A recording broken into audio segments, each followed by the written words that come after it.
Where you at? Has the reflection been good to you?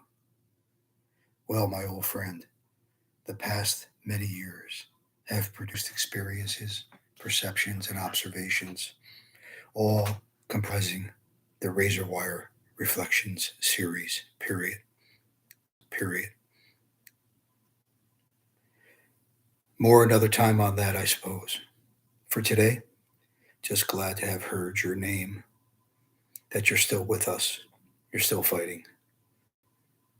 The last time I spoke or heard your name certainly was far long ago, but it was in the context, and I'm still puzzled over what caused such distance.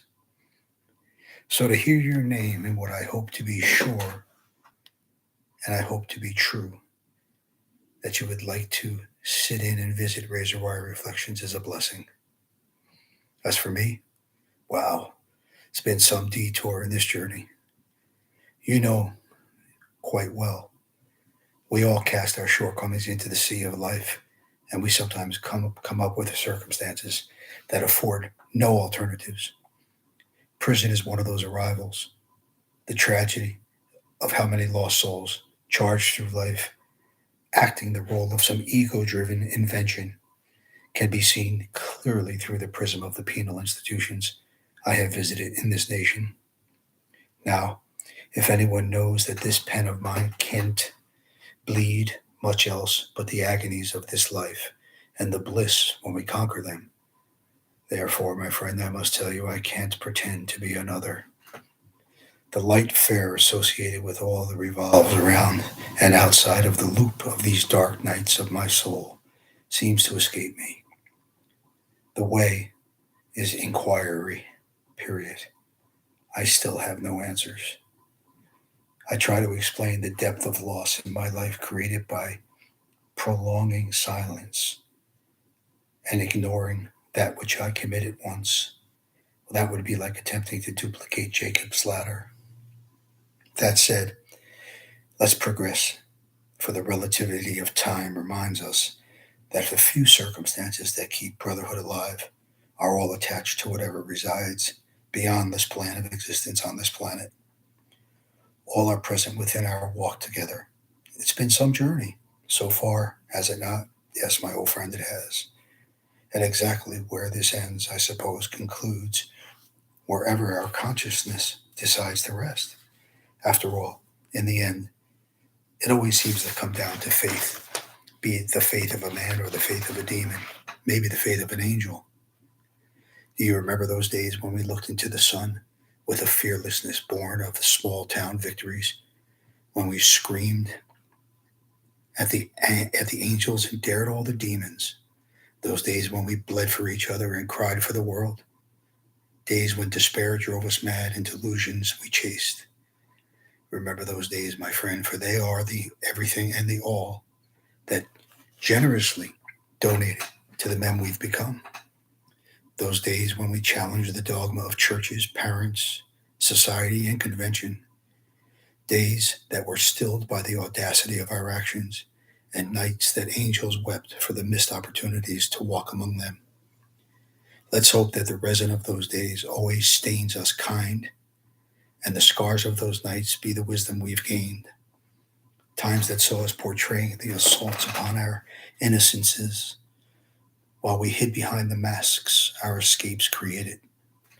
And with the passage of time, have we carried all, some, or none of these remembrances with us? For me, I have become convinced that the immortal game of cat and mouse continues to arrive on the surface of my tattered soul. In the deep, dark forgetfulness of a prison cell. Would I lament those days so much if our dear friend were still alive? Or was her death some message to me, us, that life is so very precious and fleeting? Of all that could have been different, what may be all that still survives are the memories we struggle to escape. I know of not another youth that I would prefer to have lived, deep in the dimension where we once came of age, lives that were bound, and then transcended all of the heartbreaks we endured. And if truth guides us, those theories that we all are who we are based on who we were, then this detour I now live under becomes much more bearable. For the relentlessness of the bars, the unforgivingness of a 40-foot prison wall, and the ever present reminder of a gun tower remind me of who I was. How often I ponder the shifts that presented themselves to me, which may have enabled me to make that leap from the villain to the valiant. And from those musings, I can only deduce that as choiceless as we were, as dependent children, is indeed as choice filled as we can be as young men in the machine of incarceration. If I've cashed all my chips in, and it's easier and softer cards that I seek in these decades that are in front of me, as well as the decades past, I surely am in the process of evening the scorecard. If there is truly hell on earth, exclusive of the abject and violent torturings that exist, prison resembles at least one chamber of it, if not many. Silence and faith saw me through early years of this vicious abuse, and both have returned to carry me once again. The situational insanity of it all is the ease in which I can look at the total of the 26 years that I was in prison, am in prison, continue to be in prison, and still seek that day when freedom will come. Of course, I am cognizant of the fact that it is but 4 short years of 3 decades. But better men have served more. Better women still continue to serve more.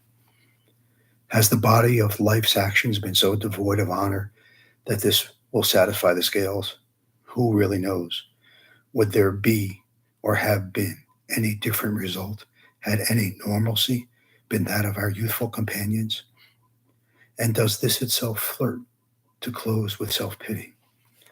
I suppose the volumes of questions never asked and probably not to be answered are the glory, seeking the days of yesteryear, seem to just slip into the crevices of one's universe, awaiting the most prescient time to reappear. And they do that in the darkness of a prison cell. Then again, maybe not. Maybe all that we try to elevate to the eternal, all that we look to attain to some far-off dimension of spiritual bliss remains nothing more than the well-defined Vatican-sponsored propaganda designed to have the masses serve the few. And the babble goes on, does it not? And on to the point that our situation must compel the question: is temporal insanity the only way to get through incarceration?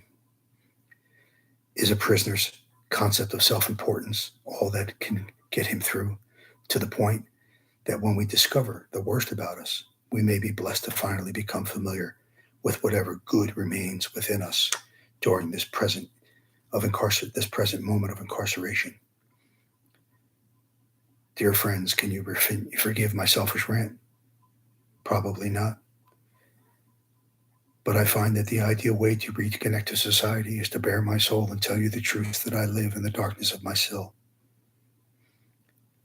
It's with respect and admiration that I thank you for listening. I ask you to hold on to the courage and never give up. Dare to be great, and remember that the emptiness that you left behind can only be filled with the goodness that is within you in the years that you have left, be they behind the wall or not. And never cease to write, never cease to strive, never cease to share, and always recognize that you are a gift.